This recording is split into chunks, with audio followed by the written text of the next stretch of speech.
International social media Patel Prahlad भाई। किस्मत टाल सकती है पर कर्म कभी किसी को माफ नहीं करता। मनुष्य जन्म से लेकर अंतिम श्वास तक अनेक अनुभवों से गुजरता है। कोई अमीरी में पला बढ़ा तो कोई तंगहाली में, कोई वैभवशाली घरों का वारिस बना तो कोई खाली हाथ मैदान में उतरा। लेकिन एक सत्य ऐसा है जिसे कोई बदल नहीं सकता, कर्म का न्याय। चाहे राजा हो या रंक, मंत्री हो या मजदूर, विद्वान हो या निरक्षर, हर कोई अपने कर्मों का बोझ ढोता है। कहते हैं समय सबको बराबर मौका देता है, पर कर्म उसी अवसर को अर्थ देता है। यदि किसी को अच्छा अवसर मिले और वह उसका सदुपयोग करे तो उसके भविष्य में नई रोशनी जलती है। वहीं यदि अवसर को व्यर्थ कर दिया, दूसरों के हक पर डाका डाला या झूठ को सच बनाकर छल किया तो वही कर्म भविष्य में काटने आते हैं। परिवार में देखिए, बच्चे वही सीखते हैं जो माता पिता करते हैं। पिता यदि मेहनती है तो पुत्र भी ईमानदारी की राह पकड़ता है। माता यदि धैर्य और त्याग का उदाहरण बनती है तो बेटी भी करुणा और शक्ति का स्वरूप धारण करती है। यह सब शिक्षा पुस्तकों से नहीं बल्कि कर्मों से मिलती है। कर्म किसी उपदेश की तरह नहीं बल्कि आईने की तरह होता है। जैसे आईना झूठ नहीं बोलता, वैसे ही कर्म भी सच्चाई सामने रखता है। यदि आज आपने किसी को अपमानित किया, किसी की मेहनत छीन ली, किसी की आंख में आंसू भर दिए, तो कल वह पीड़ा किसी न किसी रूप में आपके दरवाजे पर दस्तक देती है। लोग सोचते हैं कि पैसा सब कुछ है, लेकिन पैसा केवल साधन है। वास्तविक मूल्य कर्मों से तय होता है। जिसने धन कमाया पर दान न किया, जिसने शक्ति पाई पर संरक्षण न दिया, जिसने सम्मान पाया पर विनम्रता खो दी, वह अंततः खाली रह जाता है। वहीं वह व्यक्ति जो छोटे से घर में रहते हुए भी सत्य और परिश्रम को अपनाता है, उसकी छवि अमर हो जाती है। इतिहास इस बात का गवाह है। महाभारत में दुर्योधन के पास शक्ति, सेना और सत्ता थी, फिर भी उसका पतन हुआ क्योंकि कर्म पापमय थे। वहीं श्री कृष्ण के पास राज सिंहासन नहीं था, पर उनका नाम आज भी आदर से लिया जाता है क्योंकि कर्म धर्ममय थे। घर परिवार की जिम्मेदारियां भी कर्म का ही विस्तार हैं। जब माता पिता अपने बच्चों को अच्छा संस्कार देते हैं तो वे केवल वंश नहीं बढ़ाते बल्कि समाज को एक बेहतर नागरिक सौंपते हैं। और जब कोई अपने परिवार को धोखा देता है, रिश्तों में झूठ बोलता है, तब उसका अपना ही घर बिखर जाता है। सोचिए, जब एक किसान खेत में बीज बोता है तो धरती वहीं लौटाती है जो उसमें डाला गया। गेहूं का बीज बोने पर गेहूं उगता है, धान का बीज बोने पर धान। कर्म भी वैसा ही है, जो जैसा बोएगा वैसा पाएगा। यदि आप प्रेम बोते हैं तो प्रेम ही फसल के रूप में लौटेगा। यदि आप नफरत बोते हैं तो वह मनुष्य ही वापस आएगा। मनुष्य अक्सर सोचता है कि उसने जो बुरा किया उसे कोई नहीं जान पाया, लेकिन यह भूल है। कर्म अदृश्य डायरी में दर्ज होते रहते हैं। ये डायरी ईश्वर की नहीं, आपकी आत्मा की होती है।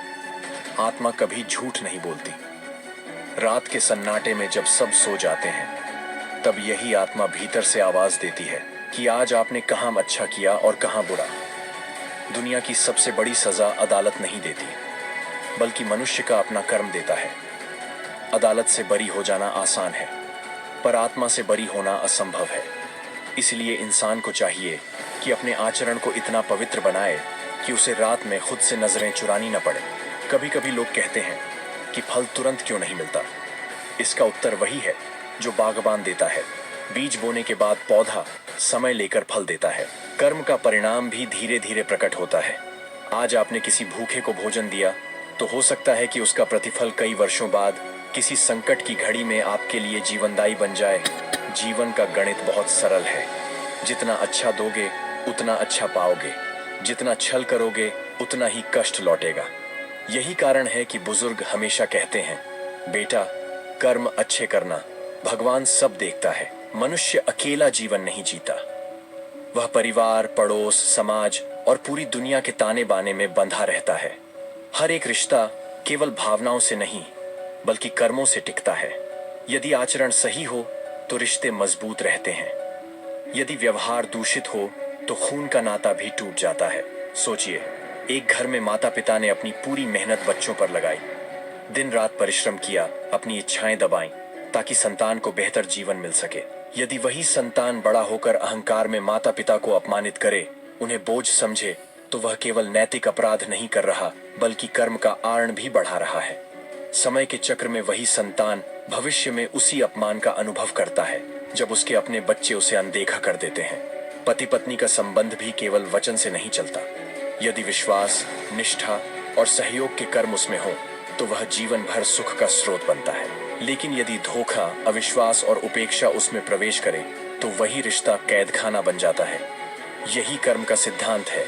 जहां आपने सच्चाई बोई वहां फल मीठे होंगे, जहां आपने झूठ बोया वहां कांटे ही मिलेंगे। पड़ोस और समाज में भी यही नियम लागू होता है। यदि आपने दूसरों की मदद की, मुश्किल समय में हाथ बढ़ाया, तो समाज आपको स्नेह और सम्मान लौटाता है। यदि आपने लोगों को नीचा दिखाया, उनकी पीड़ा का मजाक उड़ाया, तो वही समाज संकट में आपको अकेला छोड़ देता है।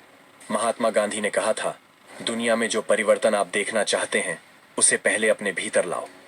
यह वाक्य केवल उपदेश नहीं है, बल्कि कर्म का सिद्धांत है। यदि आप चाहते हैं कि बच्चे सत्य बोलें, तो आपको स्वयं सत्यवादी होना पड़ेगा। यदि आप चाहते हैं कि समाज में भाईचारा हो, तो आपको पहले दूसरों के प्रति करुणा रखनी होगी। इतिहास में जितने भी महान नेता और संत हुए, वे केवल शब्दों से नहीं, बल्कि कर्मों से महान बने। स्वामी विवेकानंद ने युवाओं को जगाने के लिए जो प्रेरणा दी, वह उनके अपने तप, साधना और त्याग से उत्पन्न हुई थी। यदि उन्होंने केवल भाषण दिए होते पर कर्म न किए होते, तो उनका नाम इतिहास में न होता। समाज में न्याय की नींव भी कर्म पर ही टिकती है।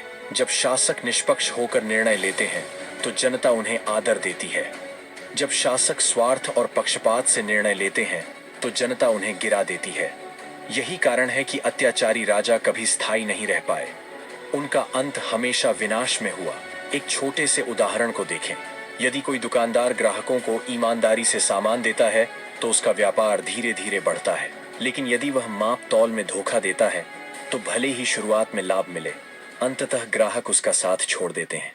यही कर्म का न्याय है, धीरे परंतु निश्चित। मनुष्य जब कर्म के सिद्धांत को समझ लेता है, तो उसका जीवन सरल हो जाता है।